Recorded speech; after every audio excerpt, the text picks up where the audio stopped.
Border fire conflict today between Afghanistan and Pakistan. Breaking news. Today, tensions along the Afghanistan-Pakistan border have erupted into open conflict. Heavy clashes, cross-border strikes, and accusations have turned a simmering rivalry into a dangerous standoff. But what sparked this latest flare-up, and why are both nations pushing toward confrontation now? What happened? Early this morning, the Afghan side, under Taliban control, launched attacks on several Pakistani border posts. These were reportedly in response to alleged violations by Pakistan, including claims of airstrikes inside Afghan territory and incursions across the border. Pakistan responded with artillery, tank fire, and heavy weaponry targeting Afghan border districts. Civilians in several Pakistani districts reported damage, and one civilian death has been confirmed so far.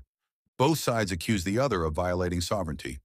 Pakistan claims the Taliban-led Afghanistan is harboring militant groups, especially the Tehrik-e-Taliban Pakistan, TTP, which have been blamed for repeated cross-border attacks into Pakistan.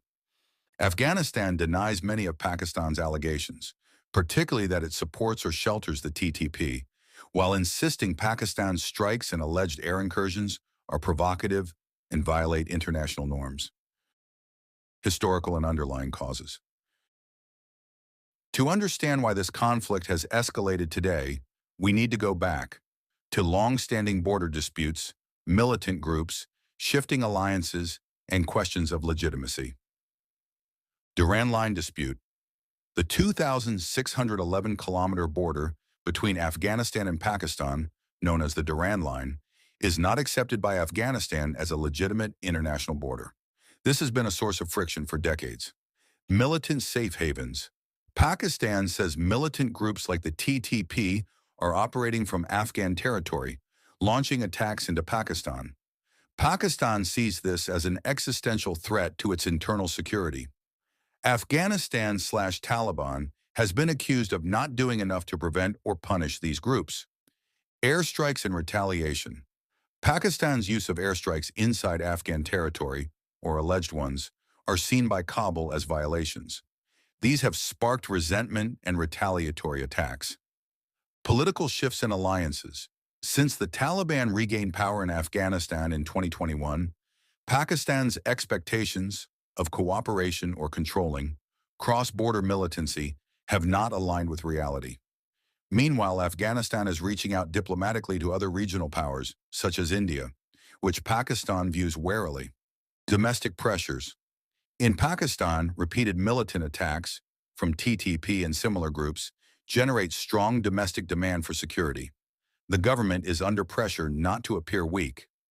On the Afghan side, the Taliban government has its own legitimacy issues, and border clashes can serve both to rally internal support and to draw international attention.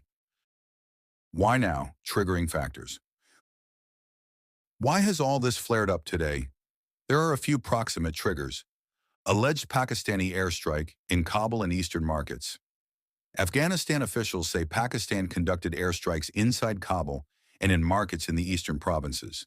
These are seen as severe violations of Afghan sovereignty and became a direct trigger. Taliban retaliation and border post seizures. In Helmand province, Taliban forces reportedly seized 2 Pakistani border posts after these alleged violations, which escalated the confrontation. Cross-border militancy intensifying. Pakistan says attacks by TTP and other militant groups have increased, some allegedly staged from Afghan territory. The feeling in Islamabad is that previous restraint hasn't stopped the violence, so more forceful responses are being considered. Diplomatic strains and external influences. Recent visits and diplomatic realignments, for example, Afghan outreach to India, or Pakistan's fears of being encircled, may have added tension. Media reporting suggests that these diplomatic shifts are not sitting well with Islamabad. What it means and possible outcomes.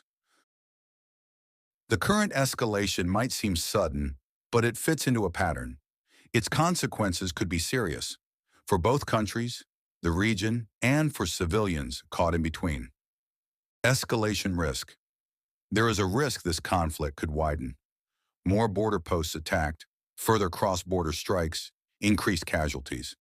If rules of engagement break down, accidents or misidentifications could provoke larger responses. Humanitarian costs. Civilians on both sides of the border may suffer.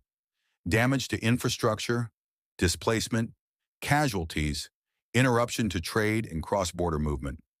Regional stability. Other regional players, India, Iran, Central Asian states, China, will watch closely. Afghanistan-Pakistan conflict could affect broader alliances, refugee flows, and counterterrorism cooperation. Diplomatic fallout, potential sanctions, international condemnation, or pressure for ceasefires. Pakistan may try to justify its actions internationally by pointing to militant threats. Afghanistan will emphasize sovereignty and violations.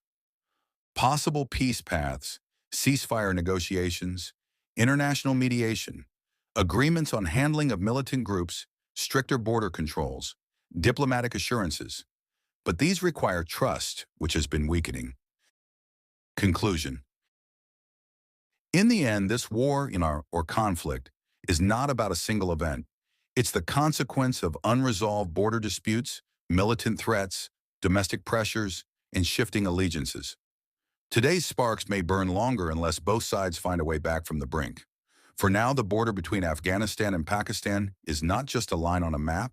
It's a fault line of history, politics, identity, and survival. Sources: news reports from AP, Guardian, etc. 17th of October, 2025.